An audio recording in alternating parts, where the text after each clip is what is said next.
Hola, muy buenas tardes. Mi nombre es Ramón Colomer.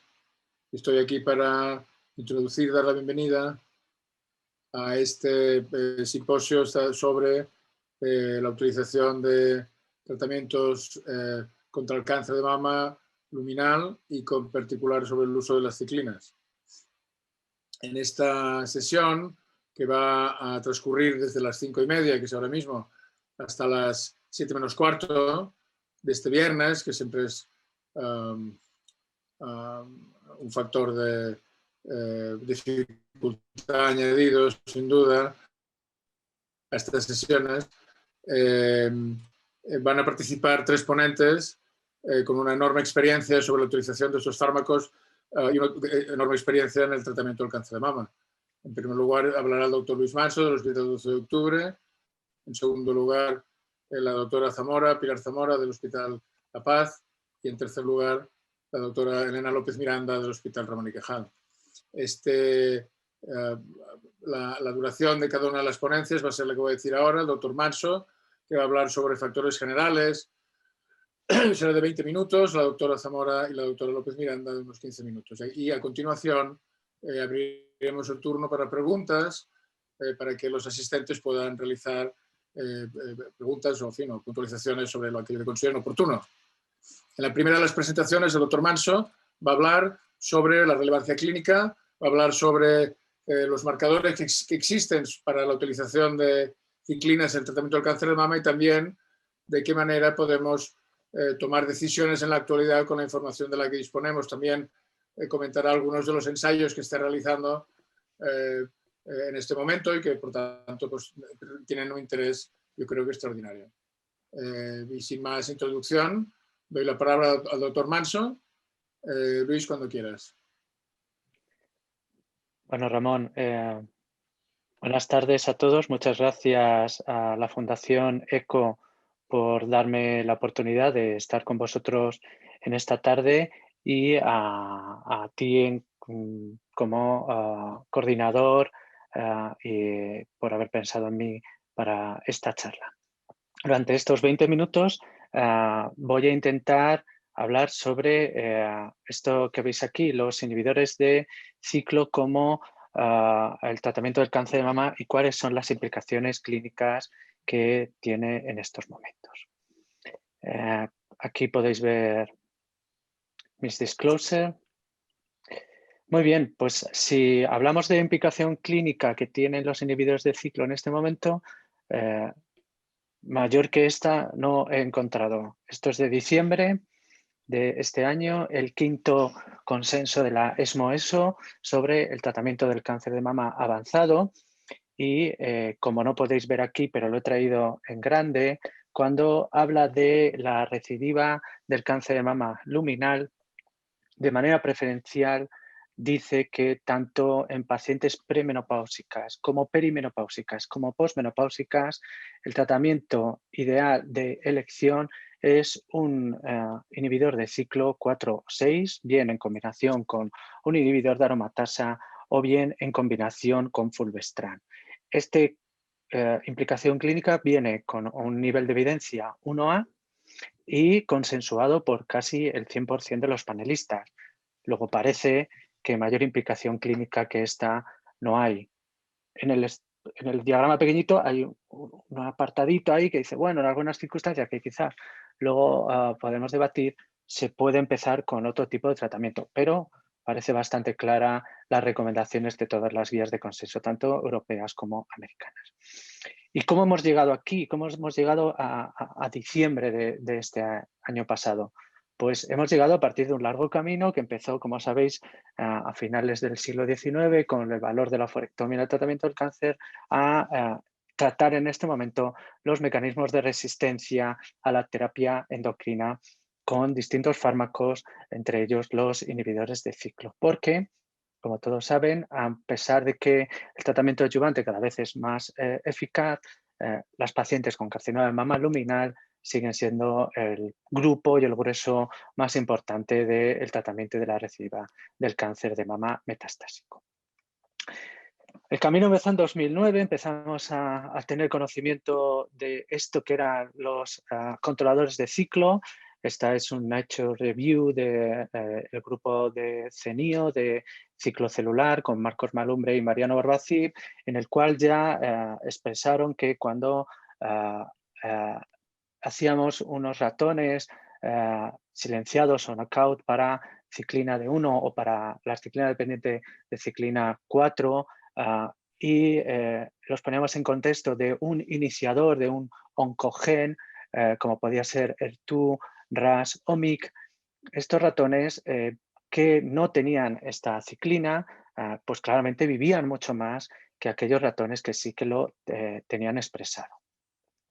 Ese mismo año, Richard Finn, en Breast Cancer Research, en 2009, publica este estudio, un estudio preclínico de tumores y de líneas celulares luminales que se enfrentan a este fármaco que tenía estas siglas que nadie en ese momento tenía nombre, que era el PD0032991, que es palbociclib realmente.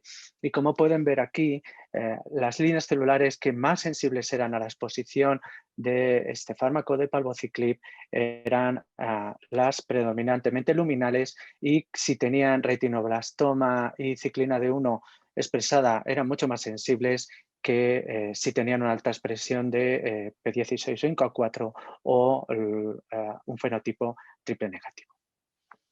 Bueno, más en profundidad, a día de hoy conocemos que retinoblastoma es una proteína supresora de tumores que se encuentra de manera constitutiva inhibiendo el factor de transcripción E2F y que ante una señal mitogénica como puede ser estrógeno, se produce una activación de las ciclinas 4 y 6 a partir de la formación de un complejo con la ciclina D, y estas quinasas son capaces de hiperfosforidar retinoblastoma, liberando por lo tanto al factor de transcripción 2F y haciendo que las células tumorales pasen de la fase de G1 a la fase SO de síntesis del ADN.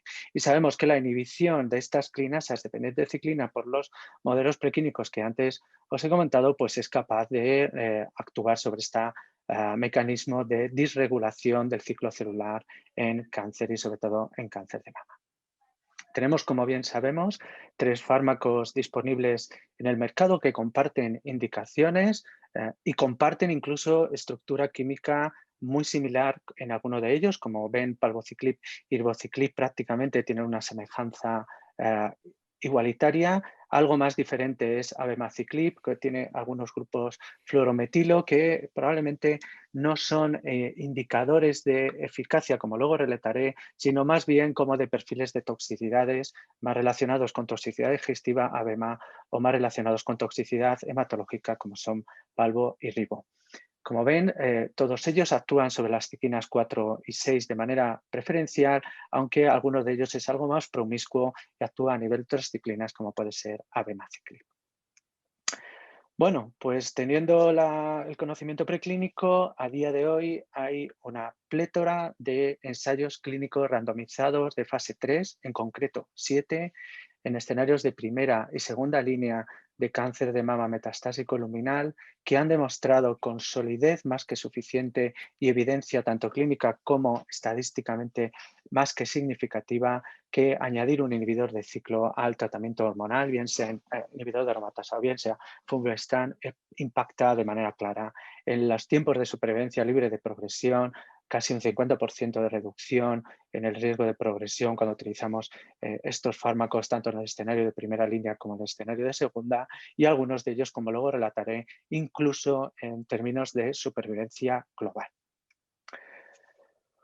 Bueno, la implicación clínica probablemente a la hora de elegir qué inhibidor de ciclo utilizamos, pues va a depender, como siempre en cáncer de mama metastásico, de múltiples factores, de aquellos que están relacionados con el paciente, de aquellos que están relacionados con el tumor, mutaciones prevalentes, mutaciones en ascenso que estamos conociendo a día de hoy, el lugar y el sitio de metástasis o la cantidad de metástasis o los fármacos y los mecanismos de acción que elijamos. En este sentido, podemos explorar si a día de hoy contamos con algún biomarcador que sea capaz de seleccionar si un inhibidor de ciclo u otro es más eficaz, o si tenemos alguna manera de seleccionar una población que no se llegue a beneficiar del tratamiento con inhibidores de ciclo. Para ello, empezaremos con la expresión del receptor de estrógeno. Como ya saben y como demostrado en modelos preclínicos, la línea celular más sensible es la luminal, y esto lo vemos con palbociclib y también lo vemos con abemaciclib. Como ven en esta gráfica, los tonos azules, que son las que presentan expresión del receptor de estrógeno, son los que predominan en su eficacia. Pero también tenemos datos de la clínica. Así, Paloma 3, que luego lo relataré con más detalle, pero que ustedes saben que es el estudio randomizado que combinó fulvestrant con palbociclib en el escenario de segunda o más líneas para cáncer mamário avanzado, publicó en 2016 por Cristofalini que la expresión de receptor de estrógeno y de progesterona y su nivel de expresión no impactaba para nada en la magnitud del beneficio en términos de supervivencia, libre progresión, lo que es lo mismo, beneficia a todos. También hemos mirado las mutaciones de resistencia si están presentes al inicio del tratamiento. En Paloma 3, la presencia de mutaciones en PI3K no impacta en el beneficio. Hazard ratio similar entre la población que tenía o no mutación. Recordemos que casi el 50% de los cánceres de mama luminales tienen mutación en alguna de estas vías de señalización de PI3K. Mutaciones un poco más infrecuentes pero emergentes, como es SR1, tampoco parece que impactan en la eficacia de los inhibidores de ciclo. Como ven aquí también datos procedentes de Paloma 3 comunicados y publicados por Nicholas Turner, y tampoco somos capaces de encontrar en términos de expresión de genes, de gene expresión, sobre todo aquellos que están relacionados con la vía de ciclo celular, si algún subgrupo que tenga mayor o menor expresión de alguna de estas proteínas no se llega a beneficiar de los inhibidores de ciclo. Como ven aquí, estos son los datos de Paloma 2 y en el Waterfall no hay ningún tipo de diferencia en ningún tipo de esta señalización de expresión de proteínas relacionadas con ciclo celular. Quizá retinoblastoma tiene algo más de interés, puesto que es al final donde estamos actuando. La expresión de retinoblastoma, como también ya comunicó Mónica Arnedos hace ya casi algo más de 4 años, tampoco parece que es capaz de seleccionar una población de tumores que sean más o menos sensibles a los inhibidores de ciclo, como ven aquí, palbociclib en azul frente al control. Mutaciones de retinoblastoma, no hablo de gene expression, tampoco en el Paloma 3 parece que en este momento, o al menos en el momento inicial del tratamiento, impactaran en la eficacia de palbociclib, aunque sí que es cierto que a lo largo del tiempo del tratamiento en Paloma 3, las pacientes al final, a la salida del ensayo clínico, tenían hasta casi en un 5% una mutación en retinoblastoma adquirida que probablemente pueda jugar un papel a la hora de la magnitud de beneficio final, aunque no es predictor de resistencia ni mucho menos. Una señal muy interesante que me he tomado la libertad de traeros, por lo que a renglón seguido os voy a contar, son las alteraciones en el receptor de crecimiento de fibroblastos, o FGFR. Como saben, hay ya algunos trabajos relevantes. Este es un Nature del equipo de Vanderbilt de Carlos Arteaga, que vio cómo las alteraciones de FGFR1 en forma de amplificaciones están presentes en cáncer de mama metastásico luminal con una alta frecuencia, y que cuando se utilizaban modelos de líneas celulares luminales que presentaban amplificación de FGFR1 eran más resistentes a los inhibidores de ciclo, en este caso a la combinación de fulvestrant y palbociclib. Pero cuando estas líneas celulares se exponían a un triplete, a fulvestrant, palbo y en este caso un inhibidor del FGFR como es lucitanib, esta resistencia se perdía, haciendo más sensible a las líneas celulares, a este triplete que se puede ver abajo a la izquierda en los cultivos celulares, en los pellets de los cultivos celulares o en forma de barras, como ven aquí expresado. Esto ya lo habíamos visto también nosotros. Este es un proyecto liderado por el programa clínico del CENIO, por el doctor Miguel Quintela, en colaboración con muchos centros, entre ellos con el 12 de octubre, con la Princesa y con otros muchos, en el cual, sobre una población que subdividimos en fenotipo extremo, que nunca habían recaído, y otros pacientes que en el entorno adyuvante sí habían recaído, aquellas pacientes que recaían tenían de manera preferencial una alta expresión de FGFR1. Esto lo trasladó Miguel al laboratorio en líneas también de modelos preclínicos celulares con diferentes testing y vio, al igual que habían visto el equipo de Carlos Arteaga, que el triplete de fulvestrant, palbociclib y en este caso no era lucitanib, sino era regaratinib, era capaz de inhibir de manera especialmente buena a los modelos resistentes a los inhibidores de ciclo. Esto ha dado lugar a la realización y a la puesta en marcha de un ensayo clínico ahora mismo de fase 1, este estudio que lidera Miguel en promoción con la Fundación CRIS y que, valga la cuña publicitaria, coordinamos también a Ramón Colomer y yo, pues va a explorar si el triplete es capaz de revertir esa resistencia a los inhibidores de ciclo. Entrando en aspectos algo más clínicos, podemos decir que existe un escenario preferencial para la utilización de inhibidores de ciclo, primera, segunda línea, pues los 3 estudios realizados en población posmenopáusica y en población premenopáusica, como fue MONALEESA 7, son coherentes, son consistentes y marcan una diferencia en cuanto a la progresión en una reducción de un hazard ratio que ronda el 0,5 para los pacientes que recibieron palbociclib, ribociclib o abemaciclib en el escenario de primera línea. Estos datos son más que consistentes y creo que no hay ninguna duda del valor que tienen estos fármacos en este escenario. Tenemos todavía pocos datos de supervivencia global, al menos en la población posmenopáusica, aunque sí que tenemos ya datos consistentes de beneficio de supervivencia global en el estudio MONALEESA 7 o en población premenopáusica, un estudio diseñado específicamente para estas pacientes y la que pueden ver añadir a ribociclib mostró una clara reducción en el riesgo de muerte en casi un 30% para las mujeres que lo recibieron en el escenario premenopáusico y muy recientemente hemos tenido la actualización en San Antonio después de un seguimiento de casi 5 años y como ven esta diferencia en términos de supervivencia se sigue manteniendo.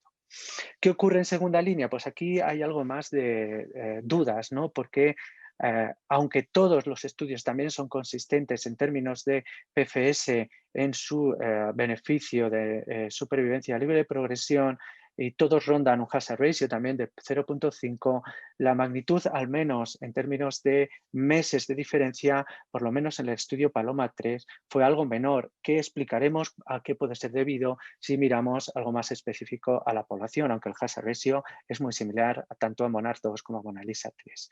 Y también hay algo de controversia en términos de supervivencia global, porque, como saben, hay 2 estudios, MONARCH 2 y MONALEESA 3, que sí que tuvo datos positivos y Paloma 3, aunque los tiene, no rozó la significancia estadística.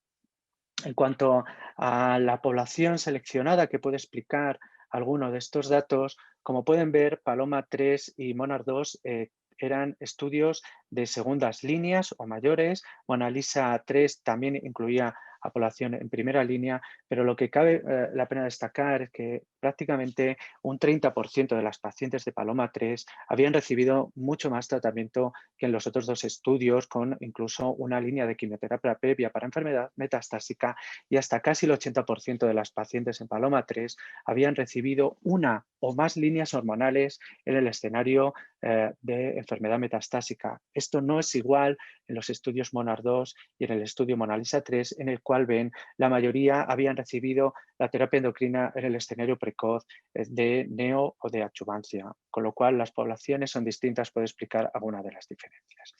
En términos de supervivencia global, como he dicho antes, aunque la magnitud clínica es relevante, 7 meses de ganancia para Paloma 3, el hazard ratio no alcanzó la significancia estadística, por lo menos en la población total, aunque sí lo alcanzó y con una ganancia de 10 meses para aquella población que la podríamos clasificar como con resistencia secundaria o lo que es lo mismo, que habían sido sensibles a una primera línea de tratamiento hormonal, con lo cual aquí tenemos una población que en términos de supervivencia global sí que beneficia de palbociclib. Como saben, MONARCH 2 y MONALEESA 3 tiene datos de supervivencia global también para la población con resistencia primaria a la hormonoterapia. Esto probablemente nos sorprende, al menos a mí, en términos de abemaciclib, puesto que este fármaco en el escenario de pacientes politratados y en monoterapia es un fármaco eficaz, pero estos datos también, como digo, los tiene MONALEESA 3 con ribociclib.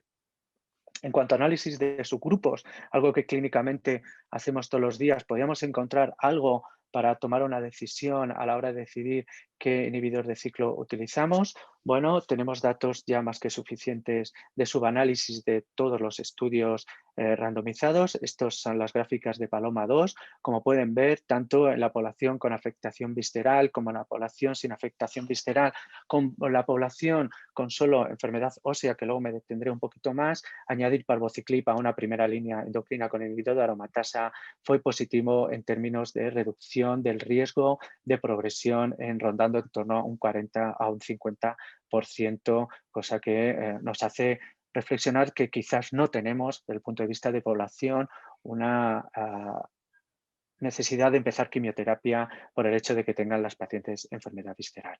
Estos mismos datos han sido también comunicados con ribociclib en el análisis de los 3 estudios randomizados, MONALISA 2, MONALISA 3 y MONALISA 7. En azul ven que las poblaciones, tanto con o sin afectación visceral, se benefician de añadir ribociclib tanto a la terapia endocrina con inhibidor de aromatasa como con fulvestrant, y estos mismos datos tenemos quizás para una población que nos preocupaba antiguamente mucho más o que la seleccionábamos para tratamiento con quimioterapia, como era la afectación hepática, y como pueden ver en el programa MONARCH, tanto el MONARCH 2 como MONARCH 3, evidencia que siguen siendo eficaces en términos de beneficio en supervivencia libre de progresión para la población con afectación hepática.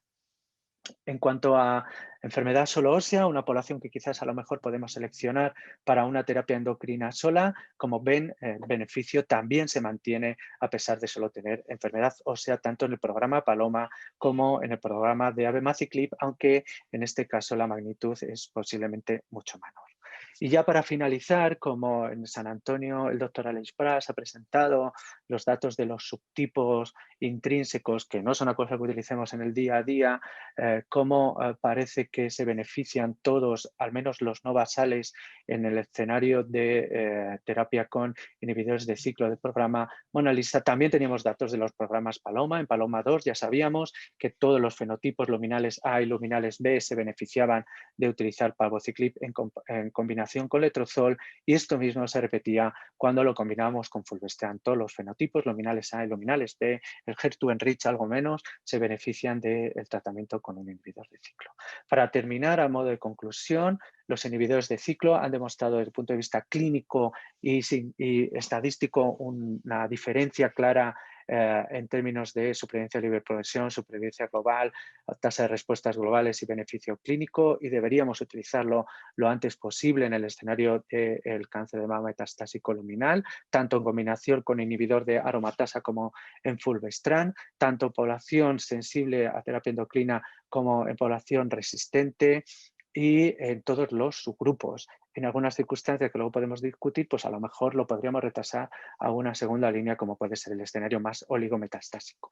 Que a día de hoy no tenemos ningún biomarcador más allá de la expresión de estrógeno como predictor de respuesta a estos fármacos, y que a día de hoy no tenemos claro qué haremos a la progresión, si mantenerlo, cuáles son los mecanismos de resistencia que están ahora mismo en investigación, y probablemente las nuevas combinaciones como el triplete que les he demostrado, inhibidores de PARP o inmunoterapia, sea un escenario más que abierto. Muchas gracias.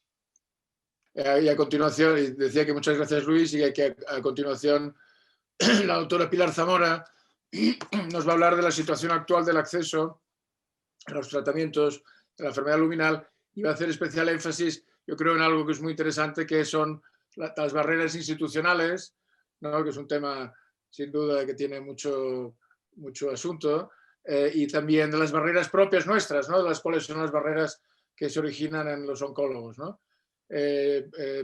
Pilar, cuando quieras, adelante.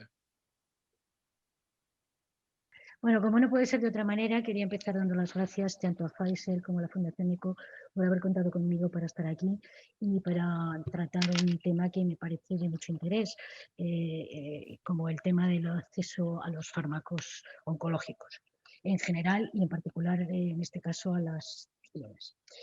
En los últimos años, lo que hemos venido viendo, desde el momento en que las ciclinas empiezan a estar al alcance de los oncólogos, lo que hemos venido viendo, aquí tenemos un unas gráficas de la evolución del mercado de estos fármacos en primera línea en ciertos países de la Unión Europea. Como vemos, desde que se ponen en marcha hasta el momento actual, ha habido un incremento progresivo de su utilización.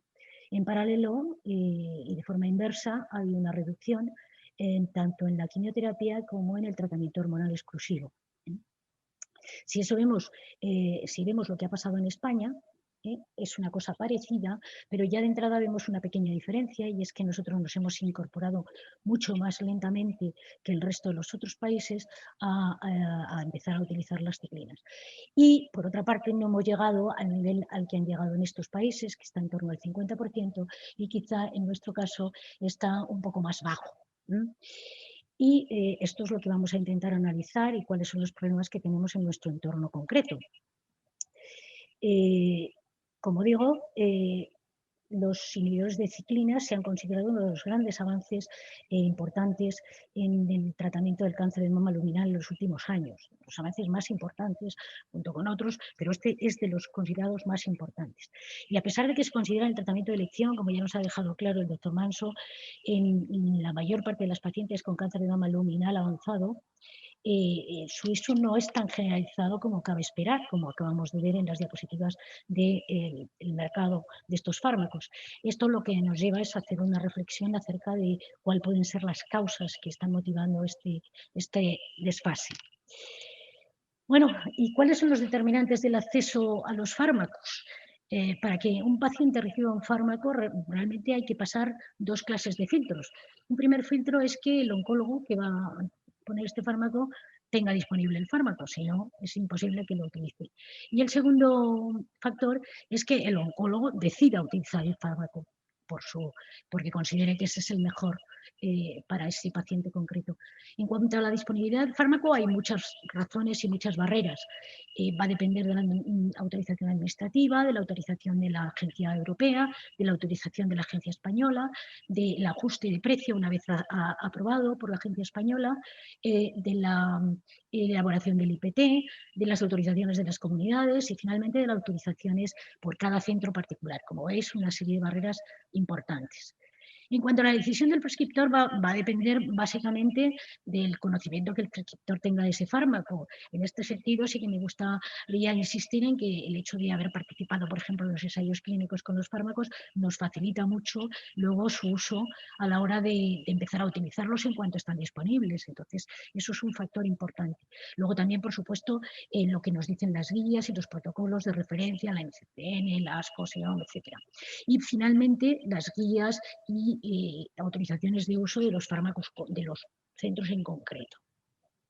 En cuanto a las barreras institucionales, que yo creo que son quizá las más importantes y las más difíciles de pelearse con ellas, las más difíciles de pelear con ellas, pues ¿qué es lo que sabemos? Bueno, lo que sabemos y lo mejor que tenemos, la mejor información que tenemos respecto a esto son los estudios que ha hecho SEOM respecto al acceso a fármacos y biomarcadores, porque obviamente es un tema que a SEOM le ha interesado desde hace mucho tiempo. Ya en 2015 se publicaron los primeros datos de un estudio de acceso a fármacos que básicamente son muy parecidos a los de este último estudio de acceso que se acaba de comunicar este año pasado, en el que lo que se pretendía estudiar era conocer los diferentes mecanismos en la toma de decisiones respecto a los fármacos. Se querría analizar la disponibilidad de los fármacos aprobados en cada centro. Se quería comparar cuando fuera posible cómo se habría evolucionado la situación desde el estudio previo, que ya digo que es del 2015, y finalmente se trataba de emitir propuestas para afrontar estas desigualdades, si es que existían. Respecto a los fármacos que nos interesan hoy, se estudiaban dos fármacos en concreto, el Ribo y el Palbociclib, porque eran los que en el momento de diseñar el estudio estaban en marcha, se podían utilizar. ¿Cuáles fueron las conclusiones del estudio? Que básicamente el estudio consistía en una encuesta que se envió a varios centros españoles oncológicos. Bueno, pues lo que se vio rápidamente es que hay diferencias significativas entre las distintas comunidades autónomas en en cuanto a las decisiones y en cuanto a la rapidez de la toma de decisiones. En cuanto a la autorización, en el 42% de los casos se vio que las decisiones se tomaban a nivel autonómico. En el 51% de los casos las decisiones se tomaban a un nivel más final, en el hospital o en el área de salud. Y en todos los casos parece que al menos un oncólogo había participado en las comisiones de toma de decisiones. Esto había mejorado respecto al 2015, es de las cosas que había mejorado, porque en el 2015 había un 9,7% de los casos en que no había ningún oncólogo en esta decisión. Y en cuanto a que la información que había sobre cómo se habían tomado esas decisiones, en el 58% de los casos realmente no había mucha información sobre eso. Las conclusiones eran que la situación era bastante preocupante, puesto que había una heterogeneidad importante entre las distintas comunidades, y esto supone una diferencia en el acceso a los fármacos dependiendo de la zona donde uno viva. Esto es una cosa que yo creo que es importante. Desde la autorización por la Comisión Europea del fármaco, fijaos el tiempo que tarda hasta que el fármaco está disponible. Puede variar entre 8,75 meses hasta 26 meses. Incluso algún fármaco, en este caso la Parib, hasta 48 meses. Es decir, desde que el fármaco se autoriza hasta que se puede utilizar, 4 años de diferencia. Desde que tenemos precio de reembolso, es decir, ya es una instancia bastante posterior, hasta que podemos utilizarlo, en algunos casos puede pasar entre 5 y 17 meses y en algunos casos, como veis ahí en Nivolumab, hasta 36 meses, es decir, 3 años de decalaje desde que hay precio hasta que se puede utilizar. Es una barbaridad desde mi punto de vista. ¿Qué opinaban los oncólogos acerca de esto? Bueno, pues los oncólogos, un 43% de los oncólogos identificaban algunas barreras claras. Aparte de todo lo que ya hemos dicho, había otras barreras. Había que hacer en muchos casos informes individuales, había criterios más restrictivos de uso que los del propio IPT, no ya de la indicación de ficha técnica, sino incluso de los del propio IPT, que ya es restrictivo en general respecto a la ficha técnica. Había recomendaciones para el uso de otros medicamentos en la misma indicación en vez del fármaco del que estábamos hablando, y finalmente había casos de no aprobación directamente de los fármacos. Las áreas de mejora, según SEOM, eran para reducir estas diferencias, pues que debía de haber unas condiciones similares en todo el territorio nacional, que había que limitar claramente el tiempo que transcurre desde que se incorporan los fármacos hasta su uso, y que finalmente hay que medir los resultados en salud. Es decir, que no vale con poner trabas, sino que hay que decir por qué se ponen y medir los resultados cuando un fármaco se aprueba. Como digo, la segunda barrera que tenemos a la hora de utilizar un fármaco son las barreras propias que tiene el oncólogo. Realmente lo que ocurre aquí es que el oncólogo tiene que pasar el puente del ensayo clínico, que ya sabemos que implica poblaciones seleccionadas, generalmente más jóvenes, pacientes más sanas, y en entornos muy controlados, pues tenemos que pasar al mundo real. Y el mundo real implica una población normal, generalmente más mayor, con más comorbilidades, y un entorno real. Esto hace que el oncólogo no siempre se sienta completamente seguro, y entonces lleva un tiempo tomar esa decisión y empezar a utilizar el fármaco. En ese sentido, insisto, el participar en los ensayos nos hace que este proceso sea mucho más rápido. En este análisis que hacían unos autores acerca de las posibles barreras del uso de los inhibidores de ciclinas, planteaban estas posibles barreras que se planteaba el oncólogo. Si este fármaco podía ser adecuado para pacientes ancianas, si eran los más adecuados para pacientes con enfermedades oligometastásicas o para pacientes con intervalos libres de enfermedades muy prolongados, para pacientes con enfermedad visceral, si en estas pacientes la tasa de respuesta era menor. Todos estos son problemas que se puede plantear el oncólogo antes de empezar a utilizar el fármaco. Y, por supuesto, los problemas de toxicidad que siempre están encima de la mesa con todo el fármaco.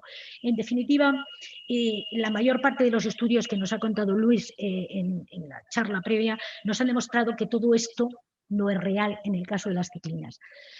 La única barrera que sí que obviamente sí que es real es la barrera del coste. Ahí poco podemos discutir, esa barrera existe y está ahí. Y probablemente es la que está, probablemente no, seguro es la que está detrás de todas las barreras institucionales. A pesar de todo eso, y como digo, toda la evidencia disponible, que ya nos ha, insisto, contado el doctor Luis Manso, ha llevado a que esta reunión de oncólogos que elabora recomendaciones para el tratamiento de la enfermedad avanzada, del cáncer de mama avanzado, recientemente celebrado a finales del año pasado, nos dice que los inhibidores de CDK4/6 con terapia hormonal son el estándar para pacientes con tumores luminales HER2 negativo. Pueden combinarse con inhibidores o con fulvestrant, como ya sabemos, tanto en primera como en segunda línea. Esto no está del todo claro, esto es uno de los temas que quedarían pendientes, pero en todo caso esto se aplica también a todas las mujeres, tanto pre como post, como para varones en esta situación. Esto se acompaña además de las escalas de beneficio clínico de ESMO, que claramente son muy favorables en distintas situaciones y en distintos escenarios, como veis, desde el 5, en el caso de las premenopáusicas con ribociclib, puesto que tenemos ya confirmada el beneficio en supervivencia global, pero en otros escenarios son también estamos en los niveles más altos del beneficio clínico, 4 o 3 en los peores de los casos. De manera que está clarísimo que estos fármacos son el estándar de tratamiento para estas mujeres. ¿Qué sabemos de nuestro país en esta situación? Bueno, pues lo que sabemos poco realmente, no sabemos mucho, pero esto es un estudio que se hizo el año pasado en el que se preguntaba a oncólogos que trataban cáncer de mama metastásico cómo trataban a las pacientes. Bueno, en este caso las pacientes luminales pues se trataban con hormonoterapia más o menos inhibidores de ciclinas. Y cuando les preguntaban a los oncólogos qué barreras y qué problemas tenían en este entorno, lo que decían, bueno, pues venían a contar que había problemas en la incorporación de los nuevos fármacos a la práctica clínica habitual, en concreto en este grupo. Aquí estamos hablando de este grupo, entendemos que se trataba de las ciclinas, lo que era problemático, que no había registros en cuanto a la velocidad de incorporación de la innovación, en este caso, insisto, las ciclinas, que había excesiva burocracia para poder utilizar estos fármacos y, por supuesto, como hemos dicho, la barrera última, que es la que quizá no podemos solventar tan fácilmente, que es la barrera del coste, que esa sí que está ahí, ¿no? Bien, a pesar de todo eso y a pesar de todas estas dificultades, ciertamente estos fármacos ya están, bueno, su uso está muy generalizado y aquí simplemente no es cuestión de repasar todo esto. Lo que quiero deciros es que esto ya ha llegado al mundo real. Estos son varios estudios donde se muestran datos de inhibidores de ciclinas en este entorno en el mundo real. Todos ellos son, bueno, pues están en la línea de los datos que tenemos de los ensayos clínicos, es decir, que parece que los datos de los ensayos clínicos pasan a la vida real y se confirman en la vida real.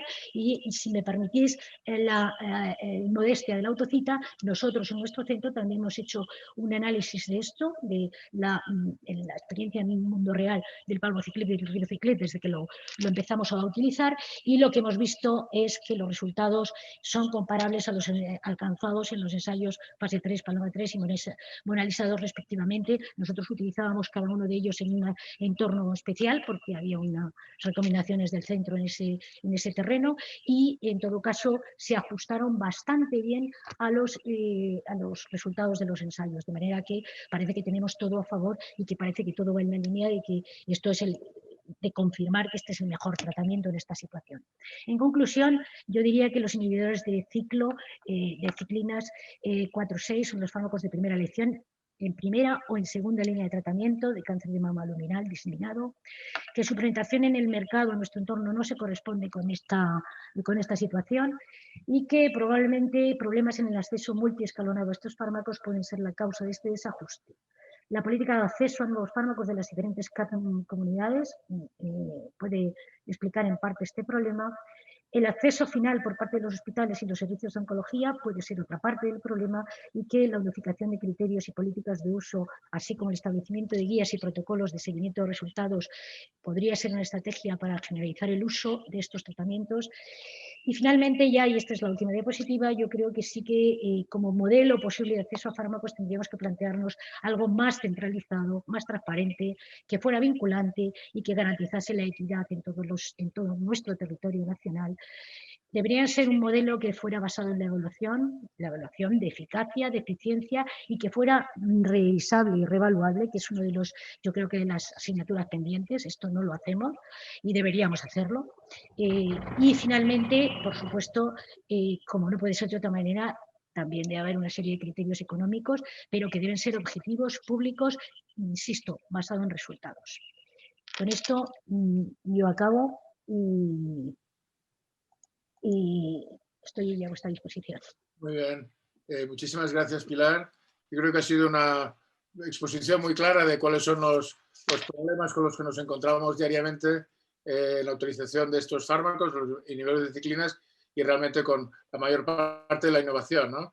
Encontrar soluciones para esto, sin duda, es una tarea complicada, y la doctora López Miranda nos va a sugerir algunas de estas posibilidades para mejorar o para dar la vuelta, digamos, a estas barreras que nos vamos encontrando, ¿no? La doctora López Miranda, a continuación, cuando quieras, Elena. Hola, buenas tardes a todos. En primer lugar, bueno, daros las gracias a todos, a la Fundación ECO, al doctor Colomer y a Pfizer por haberme invitado a participar en esta reunión. Bueno, pues como ha dicho el doctor Colomer, yo voy a lanzar unas propuestas para ver cómo se puede mejorar el acceso a un tratamiento óptimo en el Sistema Nacional de Salud. Y bueno, todo esto surge porque, aunque vivimos en un mismo país, como ha dicho la doctora Zamora, pues no existe una prescripción igual, existen diferencias entre comunidades, entre provincias, dentro de una misma ciudad e incluso en un mismo centro de prescripción de tratamientos. Y un ejemplo de ello es el que tenemos con los inhibidores de ciclo. Más de un 50% de las pacientes de primera línea de cáncer de mama metastásico receptores positivos no reciben un inhibidor de ciclo para su tratamiento del cáncer. Primero, bueno, pues tenemos que identificar cuáles son esas barreras para poder lanzar una serie de propuestas. Y podemos clasificar las barreras en tres tipos: clínicas, en lo que nos hace referencia a los oncólogos, administrativas y geográficas. En cuanto a las clínicas, como ha dicho la doctora Zamora, en ocasiones existen ciertas percepciones erróneas por nuestra parte sobre el perfil que responden bien o suficientemente bien a un tratamiento hormonal. Puede haber dudas sobre eficacia y mayor toxicidad en algunas poblaciones como pacientes ancianas. El pensar erróneamente que pacientes con enfermedad ósea exclusiva o que han tenido un intervalo libre de enfermedad tras un tratamiento neoadyuvante, pues se pueden beneficiar únicamente de un tratamiento endocrino, que con el tratamiento con un inhibidor de ciclo pues existen menos tasas de respuesta que con quimioterapia y que, bueno, que puede causar una mayor toxicidad que un tratamiento endocrino y puede deteriorar la calidad de vida de las pacientes. Todas estas afirmaciones son falsas, como ha comentado el doctor Manso.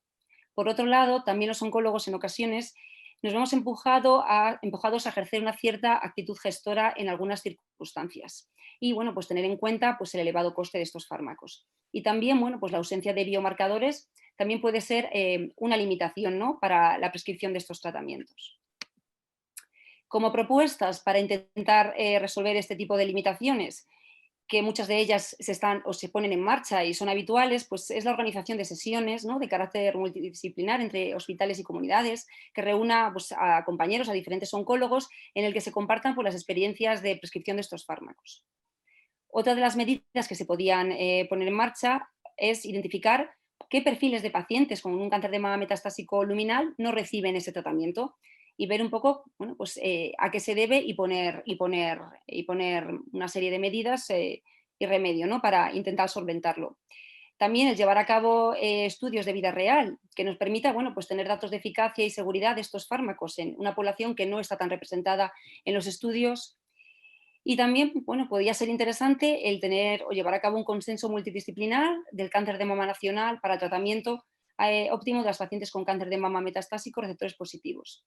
Por supuesto, también nosotros, aunque, bueno, no somos ejecutores, ¿no?, aunque intervenimos en nuestra opinión en la aprobación de los fármacos y la incorporación en las guías de farmacia del hospital y en la farmacia hospitalaria, pues sí que creo que es importante que seamos conocedores, que se nos informe sobre los acuerdos de contratación de estos fármacos, ¿no?, como acuerdos de riesgo compartido de gasto, descuentos indirectos, etcétera. Y en cuanto a, bueno, otro aspecto importante es que continúe la investigación con intentar de identificar biomarcadores, ¿no?, para el uso de estos fármacos, de los inhibidores de ciclo, ya que solo disponemos la expresión de los receptores hormonales como biomarcador. En cuanto a otro tipo de barreras, como las barreras administrativas, estas barreras, bueno, podemos dividirlas en barreras respecto o a que hacen referencia al valor económico, al coste de estos fármacos, y también barreras de equidad, ¿no?, de administración. pero sin embargo estas dos barreras están relacionadas entre ellas, ¿no? En cuanto al valor económico, bueno, pues a la hora de incorporar un fármaco, ¿no? En el Sistema Nacional de Salud, se llevan a cabo unos análisis de impacto presupuestario, en los que tienen en cuenta, bueno, pues qué incremento de coste va a suponer esa incorporación, esa intervención. De qué partíamos y en la situación actual, pues qué incremento va a suponer ese tratamiento, ¿no? En el coste sanitario. Para ello, bueno, el grupo ISPOR en el 2012 publicó unas guías de buena práctica para llevar a cabo este tipo de análisis y destacó, bueno, una serie de aspectos a tener en cuenta. Entre ellos, elegir la población que sería subsidiaria a estos tratamientos y también tener en cuenta otros costes, el impacto de otros costes, como pueden ser los costes relacionados con la enfermedad, es decir, un tratamiento que va a condicionar que la paciente tenga una supervivencia libre de progresión más prolongada y que ayude a controlar los síntomas, pues va a impactar, bueno, pues, en menor medida en ese incremento de coste. Y luego los costes indirectos, que son aquellos costes que están fuera de lo que es el gasto sanitario. Por ejemplo, una paciente que mantenga una buena calidad de vida y un buen control sintomático y que se pueda mantener activa laboralmente, pues también esto impactará, pues, bueno, en menor medida, ¿no? en el gasto sanitario debido a este tratamiento. Por ello, como propuestas, pues yo creo que sí que es importante, ¿no? Para facilitar el acceso a los inhibidores de ciclo, realizar un registro de población de cáncer de mama metastásico receptores positivos en España que nos permita, bueno, pues, identificar el número de pacientes que serían candidatas a este tratamiento y tener unos datos reales, ¿no? Y más ciertos del impacto presupuestario, ¿no? En los próximos años. Y por supuesto, pues llevar a cabo un análisis minucioso de costes directos y costes relacionados con la enfermedad, ¿no? Del tratamiento del cáncer de mama metastásico luminal. Otro aspecto, ¿no? A tener en cuenta y otras medidas que se han puesto en marcha en los últimos años para intentar, ¿no? facilitar ese acceso a fármacos son los nuevos modelos de contratación, ¿no? Como son los acuerdos de riesgo compartidos, en la que la financiación, bueno, pues, está condicionada por la obtención de determinados resultados. Esta también requiere, pues, monitorizar a los pacientes, el llevar a cabo descuentos indirectos, es decir, en función del valor y riesgo de fracaso de tratamiento, pues establecen una serie de descuentos. Y también el techo de gasto, que también se ha puesto en marcha y que sí que ha facilitado, yo creo, el acceso, en mi opinión, a estos tratamientos en los últimos años. Este acuerdo, pues, monitoriza a las pacientes que van iniciando este tratamiento y cuando se alcanza un techo de gasto, pues el laboratorio financia ese exceso de gasto. Todos ellos han facilitado, sin duda, el acceso a estos fármacos. Esto, bueno, ya lo ha comentado la doctora Zamora, existen otro tipo de barreras, que son las barreras de equidad, ¿no? El estudio SEON que ha comentado la doctora Zamora y que fue publicado en el 2019, que analizó, bueno, el acceso a fármacos y biomarcadores en 85 hospitales de toda España, evaluando, pues, una serie de biomarcadores y fármacos entre los que se incluían el palbociclib y ribociclib, intentando identificar, bueno, qué diferencias podía haber entre las diferentes regiones de España y proponiendo una serie de medidas, ¿no? para intentar solventar esas posibles desigualdades. De este estudio, bueno, pues se concluye que el 51% de los casos de las decisiones se toman a nivel de hospital, del área de salud, que es verdad que ha disminuido respecto al 2015, que era un 65%, pero todavía, pues, es alto, y que el 42% de los casos se toman a nivel autonómico, había aumentado frente al 2015, 27,8%, pero todavía es bajo. Que el 58% de las respuestas indicaban que pues no se disponía o no había acceso público a la información sobre las comisiones y los órganos de decisión que tomaban estas decisiones vinculantes, y que un 20% de las respuestas recibidas indicaba que al menos uno de los fármacos o indicación incluidos dentro del estudio no estaba aprobado en el hospital, es decir, un 15%, o estaba pendiente de aprobación, el 5%. Como propuestas, bueno, pues enumeraba una serie de propuestas respecto a los biomarcadores, con la intención de reducir estas diferencias en cuanto al acceso a los fármacos a lo largo de todo el territorio nacional. Propone que haya una total transparencia en la composición y decisiones de las comisiones u órganos decisores, transparencia, y que se eliminen las barreras autonómicas y hospitalarias.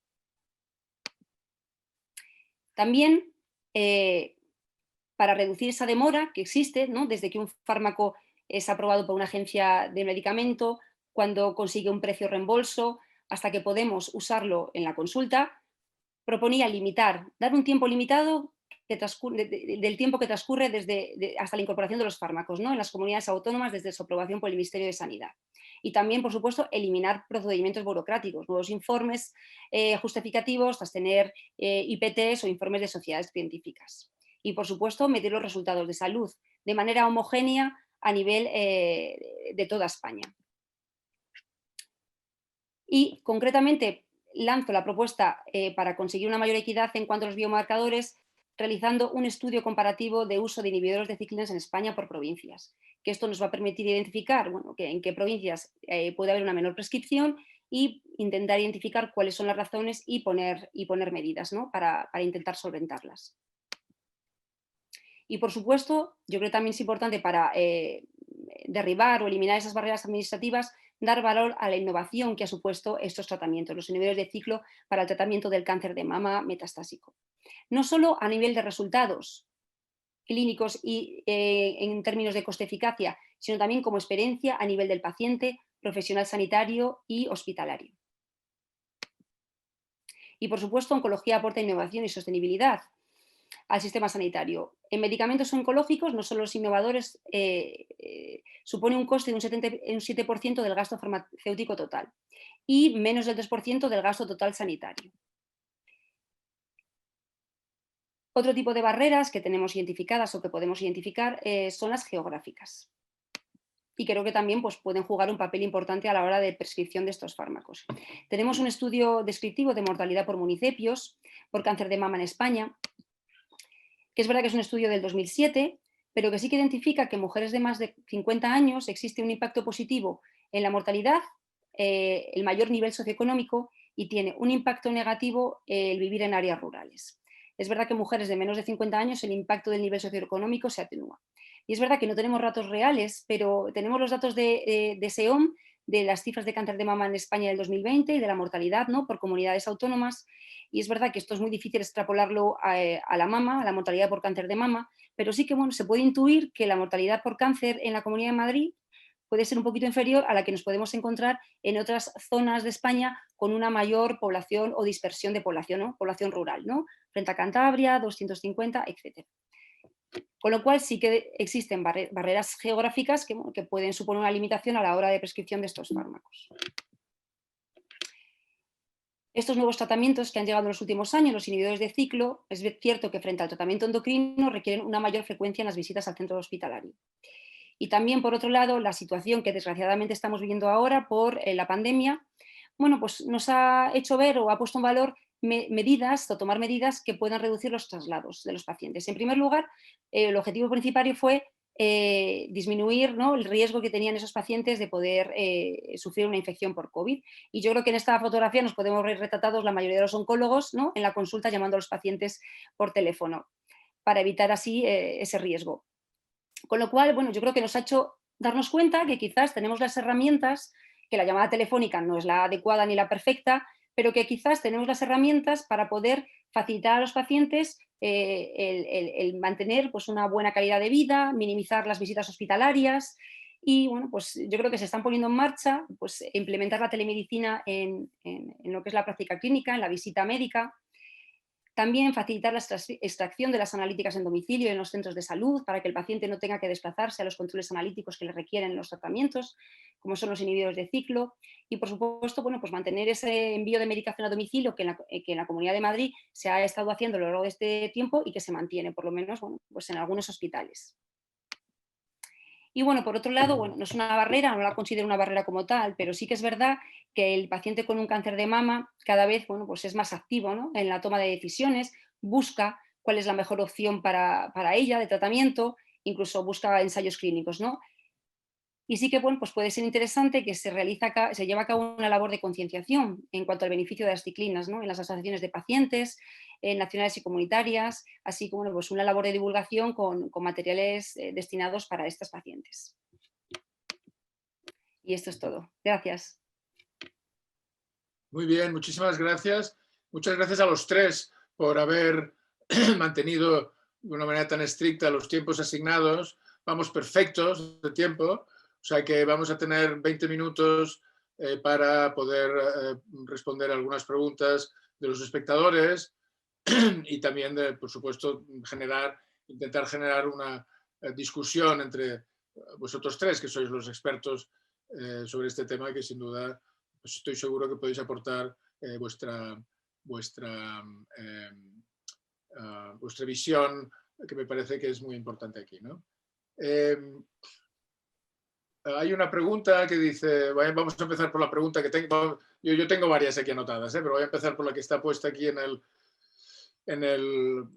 la lista esta de preguntas hecha por un espectador anónimo, que dice, ¿cómo consideran, y está dirigida a los tres, cómo consideráis que evolucionará en cuanto a rapidez el uso de inhibidores de ciclinas respecto a la quimioterapia? Es decir, lo que vosotros habéis mencionado, ¿no?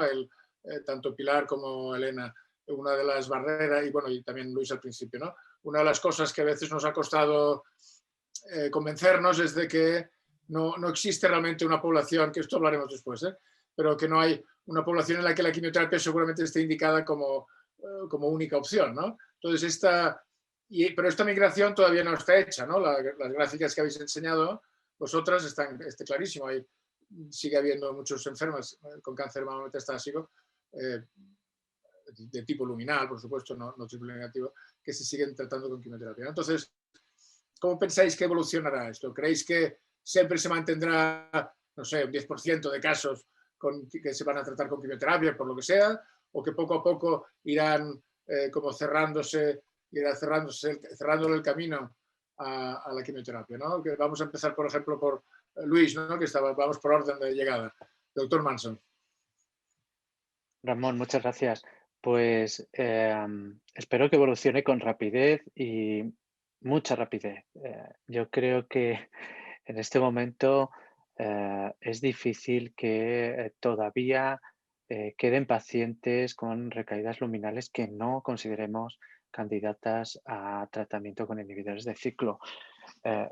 Yo ahora mismo recuerdo 1 o 2 que son casos terribles, catastróficos, de una evolución clínica muy mala, y creo que la tendencia debe ser a ir incorporándolos y, como he dicho en mi charla, cada vez de manera más precoz al tratamiento del cáncer de mama luminal. Bueno, hay barreras que, como bien hemos dicho, hay todavía que ir salvando, y probablemente todavía de manera marginal quede un 5-8%, 10% de mujeres que tendremos que empezarles quimioterapia, pero espero que solo se contemple en este sentido pacientes con una crisis visceral severa y que la evolución hacia obviar esa quimioterapia sea cuanto más rápida mejor. Esta es mi opinión. No puedo estimar cuánto, pero espero que sea muy pronto, que se vaya reduciendo. Que nos pasa a todos, yo creo, ¿no? El caso que de repente recae con metástasis hepáticas y cerebrales, claro, y no sé cuánto. Claro, es muy difícil, ¿no? Por muy luminal que sea, no empezar otra cosa. Pilar, tú que has hablado del oncólogo como barrera, ¿por qué crees que somos a veces muy conservadores o simplemente, no sé, perezosos? Hombre, yo creo que dado el tiempo que ha transcurrido desde de la comercialización y del acceso a las ciclinas, a los inhibidores de ciclinas, hoy en día yo creo que las barreras administrativas para la mayor parte de nosotros yo creo que están solventadas. Quiero creer que para la mayoría están solventadas.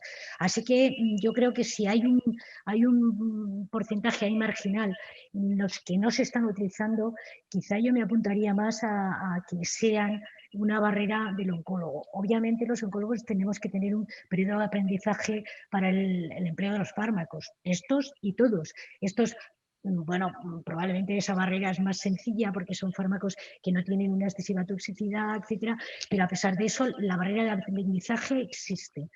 Y probablemente estamos todavía en eso, porque ya como hemos dicho, el acceso a estos fármacos en según qué sitios no hace tanto tiempo probablemente. O sea que nosotros a lo mejor en el entorno en que nos movemos, los que estamos aquí, pues probablemente las tenemos disponibles hace 2 o 3 años, pero quizá en otros entornos esto no ha sido tan así. De manera que la curva de aprendizaje va un poquito retrasada.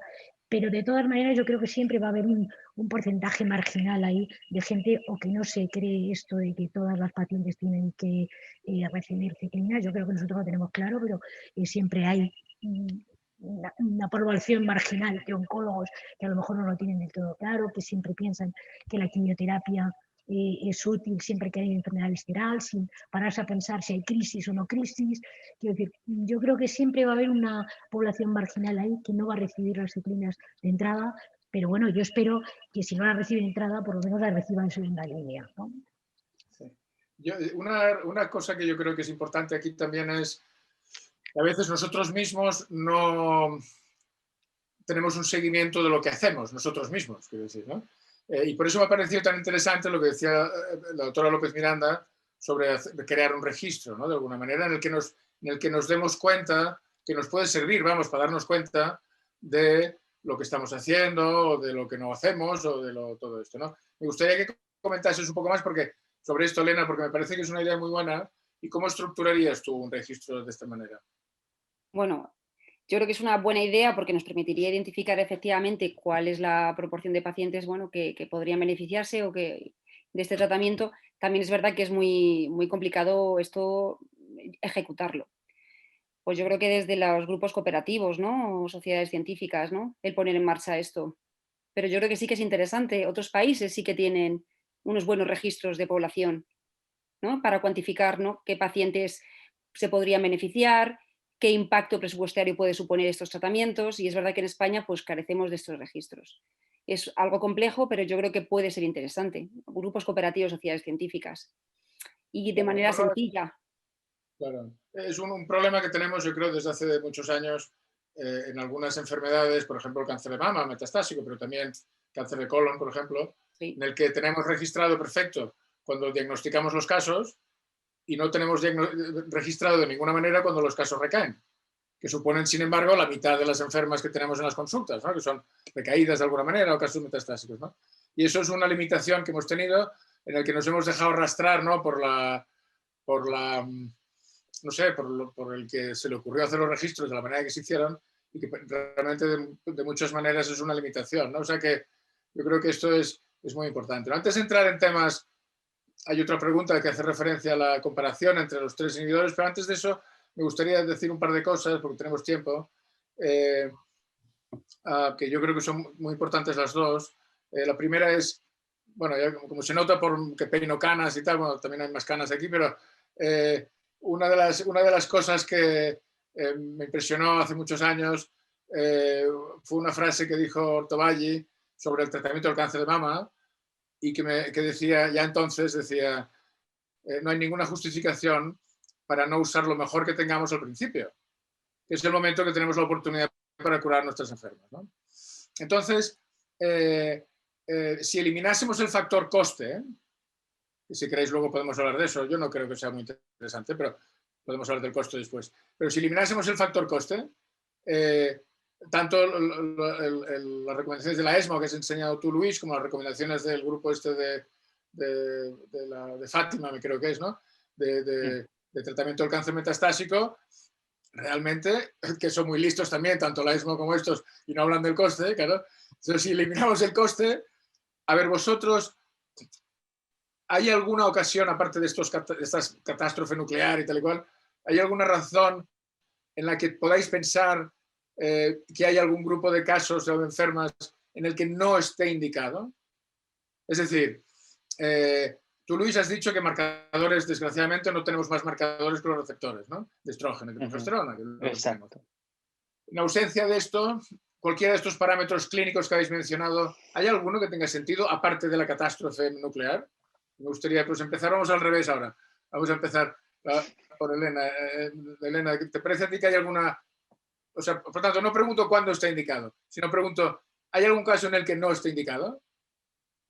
A ver, yo creo que es verdad que cuando nos ponemos a pensar en qué situaciones no están indicados los inhibidores de ciclo, pensamos que la mayoría de pacientes, en la mayoría de los pacientes sí, y así es, efectivamente, ¿no?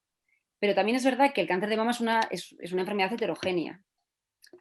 Y, bueno, pues hay circunstancias en las que, bueno, yo creo que todos podemos tener alguna paciente en la consulta biopsia y resulta que es expresión negativa salvo alguna clona que tiene expresión de estrógenos.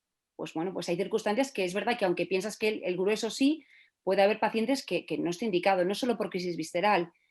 Recaídas muy precoces, rebiopsiadas con una baja expresión, pues a lo mejor hay que tener en cuenta esas circunstancias. Que cuando nos ponemos a evaluar la eficacia, que lo es eficaz el fármaco y yo creo que en el grueso de las pacientes hay que pautarlo, porque los beneficios están ahí y son indudables, bueno, pues probablemente cuando hablamos de qué porcentaje no debiera usarlo, a lo mejor, bueno, pues sí que a la 7, 8, no lo sé, a lo mejor puede ser un poquito más, por eso, no porque no creamos en él, sino porque probablemente la situación pues es cuestionable. Las pacientes oligometastásicas a mí también me pueden generar cierta duda. Yo soy partidaria de usarlo. Probablemente las oligometastásicas no solo recurres a una intervención quirúrgica, muchas veces son lesiones óseas que son radiadas con una radioterapia radical. Bueno, yo creo que con un tratamiento bien tolerado, como es los seminarios de ciclo, yo me siento más cómoda, ¿no?, pautándolos que sin pautarlos, sin tener datos ahora mismo. Yo creo que no hay, no sé si me confundo en este campo concreto. No sé, es complicado seleccionar a la población. Yo creo que todos podemos tener en la consulta algunos que no sea una crisis visceral como tal, pero que sí que guarde unas características, bueno, que creamos que ahí la eficacia puede estar mermada, sin dudar en la eficacia de estos fármacos. Y en cuanto a las oligometastásicas, yo sí que soy partidaria de su uso. Tenemos datos también, ¿no?, en enfermedad precoz, ¿no?, con abemaciclib. Entonces yo creo que en este escenario... Todo llegará. Claro, y llegarán. Entonces, por eso que yo creo que la oligometastásica, yo sí soy partidaria de poner inhibidores de ciclo. Vale. Pilar, ¿qué te parece a ti?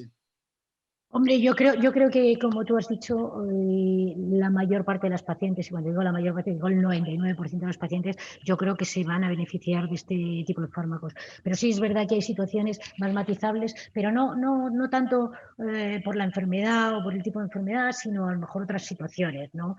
Pacientes que vivan lejos, que estén en una situación en la que no sea muy importante conseguir una extraordinaria respuesta, porque no haya, pues, no sé, mucho dolor, es decir, pacientes muy mayores, evitarles viajes evitarles viajes al hospital, es decir, pero bueno, son situaciones desde luego excepcionales y yo creo que muy matizables por alguna circunstancia particular, pero así en general yo creo que en más del 95% de los casos yo creo que deberíamos utilizarlos y en mi opinión en primera línea, pero ya digo que hay alguna situación particular, pues bueno, lo que estaba diciendo Elena, de la enfermedad oligometastásica, pues a lo mejor una lesión única en un húmero que la has operado, pues bueno, pues quizá, pero son situaciones verdaderamente Son poco más frecuentes. excepciones, ¿no? Estás diciendo que son más excepciones que la norma, ¿no? Exactamente, Yo correcto, un poco eso es lo distinto. que quiero decir.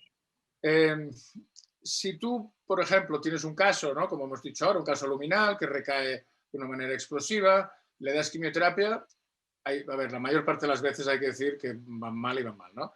Pero si no va mal y responde, ¿en qué momento valorarías parar la quimioterapia o explicarle a la enferma, por ejemplo, vamos a descansar de quimioterapia un poco? En ese caso, ¿qué tipo de tratamiento hormonal emplearías en una recaída? Que has empezado en una recaída luminal, ¿no?, en la que has empezado con quimio.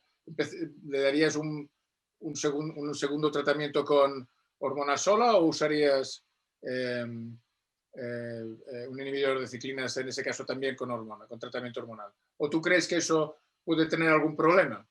O que no está indicado, yo qué sé.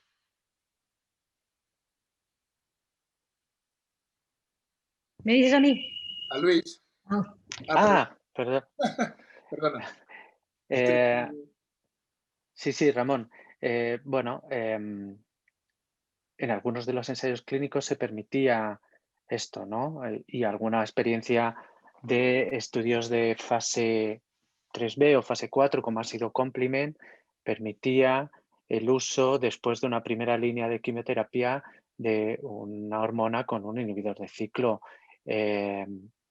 Bueno, yo creo que es una opción a valorar en pacientes que después de una quimioterapia de inducción, por llamarlo de alguna manera, optaríamos por una hormona de mantenimiento, que lo hacemos todos, pues si es una mujer con una enfermedad que ha requerido un inicio de quimioterapia por sus características de agresividad, me parece que más que adecuado dejar un tratamiento de mantenimiento con un inhibidor de ciclo con los datos que tenemos de estudios que permitían la quimioterapia. Yo creo que esto es más que interesante.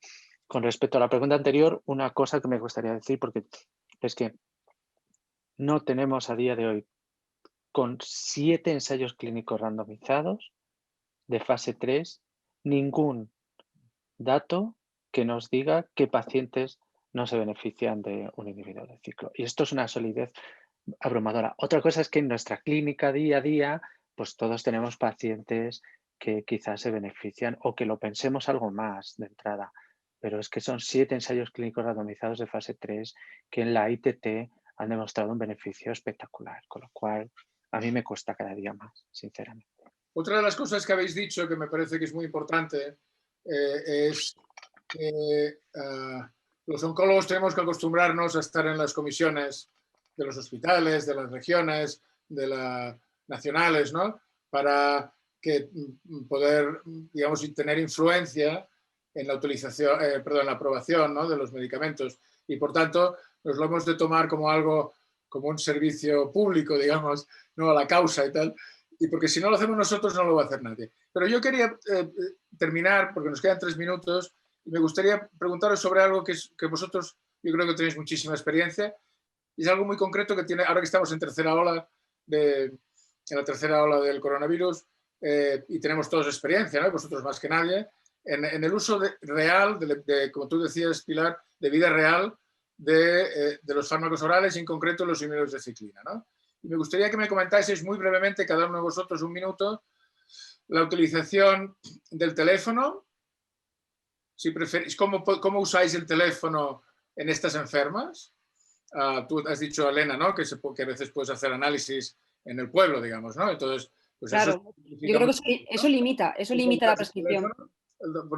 Si luego, o sea, decir, uno, si preferís el teléfono o el Zoom como este, por ejemplo, ¿no?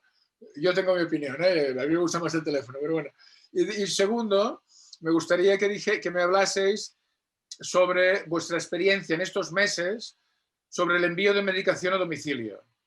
Porque yo creo que eso también es un punto muy importante, Elena, que has dicho que tal. O sea, vamos a empezar por Luis. Venga, Luis. El teléfono, Zoom y domicilio. En un minuto, una ronda rápida. Nosotros a estas pacientes, otra vez, que lo hicimos en la primera ola y que lo hemos publicado en la ACR, hicimos una visita telefónica. Las pacientes vienen, se hacen la analítica y se van a casa. Y nosotros les llamamos y vamos haciendo, o sea, teléfono, pacientes hace analítica y espaciamos las visitas. Segundo, con respecto a... ¿cuál era la segunda, Ramón? Que ya me he perdido. El Zoom. Zoom, teléfono y la segunda era el envío de medicación a domicilio. El envío de medicación. Pues el envío de medicación ahora mismo no funciona, por lo menos en nuestro centro. Funcionó durante la primera ola y no funcionó mal, la verdad, pero ahora mismo farmacia lo ha anulado completamente, ¿no? Entonces tiene que venir la señora o un familiar a recogerlo. Lo que sí que hemos conseguido es que la farmacéutica se meta en la historia y si nosotros lo dejamos apuntado en la historia ya le dispensa la medicación. No tenemos que hacerle un volante ad hoc para eso específico. Pilar, ¿cómo decían eso? Bueno, en un minuto. No quiero ni pensar el tema del Zoom con las pacientes. O sea, no quiero ni pensarlo. Me apunto al teléfono, que lo manejo yo y lo manejan ellas mejor. Respecto al envío a domicilio, para nosotros ha sido un hallazgo y un descubrimiento fantástico. Ha funcionado fenomenal, sigue funcionando fenomenal.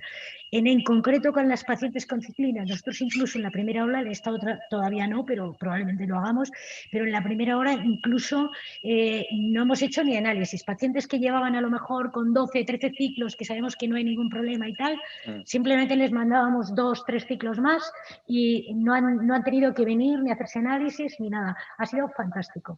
Esa ha sido mi experiencia. Pilar, ¿el envío lo hace directamente farmacia? Directamente farmacia, como tú has dicho, nosotros lo ponemos. Claro, pero a nosotros ahora en esta ola nos la han cerrado. En la primera ola funcionó de maravilla. La experiencia fue fantástica.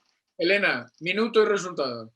Nada, experiencia positiva, pero mejorable, de coordinación para evitar, y que yo creo que ahora mismo teléfono, pero yo creo que en un futuro la telemedicina es muy buena opción para las pacientes, ¿no? No hacemos una telemedicina, hacemos una llamada telefónica en la que coge la paciente a veces no se entera bien. Yo creo que vamos encaminados a ir hacia una telemedicina en algunas circunstancias. Y envío de medicación, ¿Perdona? Domicilio. El envío a domicilio. Domicilio, por supuesto, una buena experiencia y a nosotros nos sigue funcionando ahora mismo. Nosotros también. Bueno, son las 18:46 minutos. Me gustaría cerrar esta sesión de hoy. Me gustaría agradecer, en primer lugar, vuestra participación, que me ha parecido espectacular y como yo ya lo sabía, pero que vuestra experiencia añade muchísimo a todo esto y quería dar las gracias. Quería agradecer a la iniciativa científica de la Fundación ECO en organizar esta reunión y, por supuesto, el patrocinio de Pfizer, que lo ha hecho posible. Y sin más, damos por cerrado esta sesión. Muchísimas gracias a todos.